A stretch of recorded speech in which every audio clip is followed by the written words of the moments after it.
Okay, so you were asked to find the equation of a line that is perpendicular to a line with the equation of y equals 27x plus 117 and passes through the point -3, 8, right? So there's way more information there than it seems. If I can do this really quick, I can show you what I mean. So to sort of take the major pieces of information and condense them, sorry if it's a little bit blurry, but it's sort of all I could come up with in the moment. You have that equation, which, by the way, is in slope-intercept form, which means, simply put, y equals mx plus b, where m equals slope, right? And the word perpendicular, which is an indicator for slope, right? That means opposite reciprocal of its pair or partner.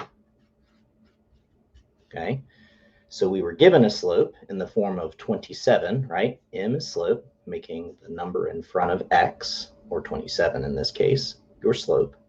And you're being told that the equation you're finding is perpendicular, or an opposite reciprocal pair to 27, right?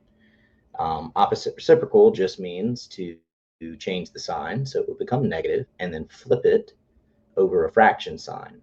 If 27 is technically 27 over 1, well, to flip it would just mean 1 over 27.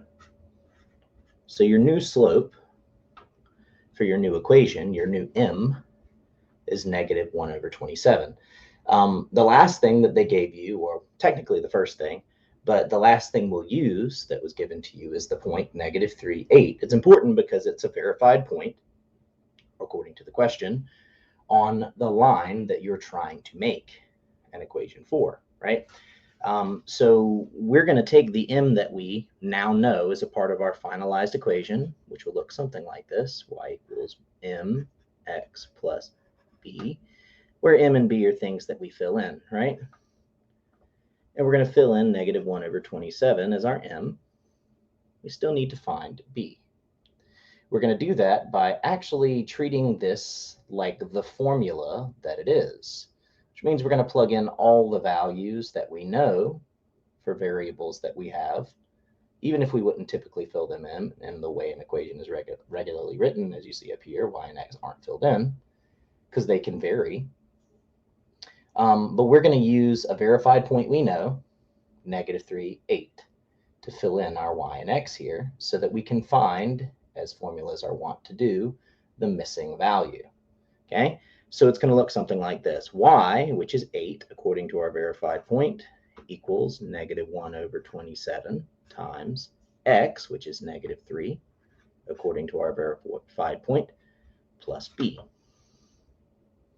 Y equals mx plus b. Cool. Now, when we solve this or simplify it at first, it's going to be a negative times a negative is positive, and 3 over 27, or 3 27ths, 3 times 1 is 3, plus b. We can simplify that just to make the math a little easier. There are 9 3's in 27, so 3 out of 27 would be 1/9.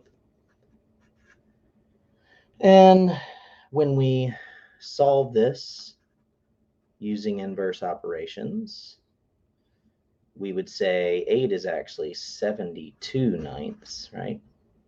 8 times 9 is 72, so 72/9, minus 1/9, so 71/9, is what our b equals, right?